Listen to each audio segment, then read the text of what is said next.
భక్తుల కొంగు బంగారంగా భావించే యాదాద్రి లక్ష్మీ నరసింహస్వామి ఆలయం చుట్టూ ఇక ఆటోలు తిరగనున్నాయి. రోజుకు 100 ఆటోలు షిఫ్ట్ల వారీగా భక్తుల్ని గమ్యస్థానానికి చేర్చడానికి గుట్టెక్కనున్నాయి.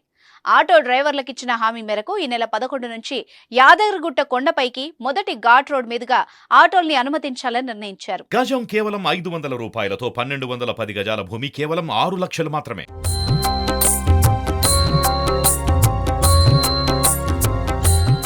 మంగళవారం యాదాద్రి భువనగిరి జిల్లా యాదగిరిగుట్ట కొండపైన జరిగిన సమీక్షా సమావేశంలో ఈ నిర్ణయం తీసుకున్నారు. ప్రభుత్వ విప్ ఆలేరు ఎమ్మెల్యే బీర్ల ఐలయ్య కొండపైకి ఆటోల్ని 2 షిఫ్ట్లలో అనుమతిస్తామన్నారు. మొదటి షిఫ్ట్ ఉదయం 3 గంటల నుంచి మధ్యాహ్నం 1 గంట వరకు, రెండో షిఫ్ట్ మధ్యాహ్నం 1 గంట నుంచి రాత్రి 11 గంటల వరకు ఉంటుంది. ప్రతి షిఫ్ట్ లో 50 ఆటోలు నడుస్తాయి. 25 కొండ మీద, 25 కొండ కింద ఉండనున్నాయి. ప్రతి ఆటోలో డ్రైవర్తో పాటు 3 ప్రయాణికులు మాత్రమే ఉండాలి. ఆటో డ్రైవర్లకు అన్ని రకాల ధ్రువపత్రాలు ఉండాలని నిర్ణయించారు.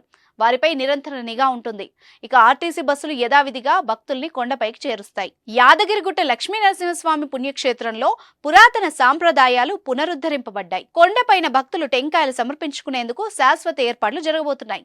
పార్టీలకు అతీతంగా అన్ని శాఖల సమన్వయంతో పనులు పూర్తి చేస్తామని, మరో 10 రోజుల్లో కొండ మీద భక్తులు మొక్కు నిద్రలు చేసేందుకు డార్మెటరీ హాల్ నిర్మాణ పనులు ప్రారంభమవుతాయన్నారు ఎమ్మెల్యే బీర్ల ఐలయ్య.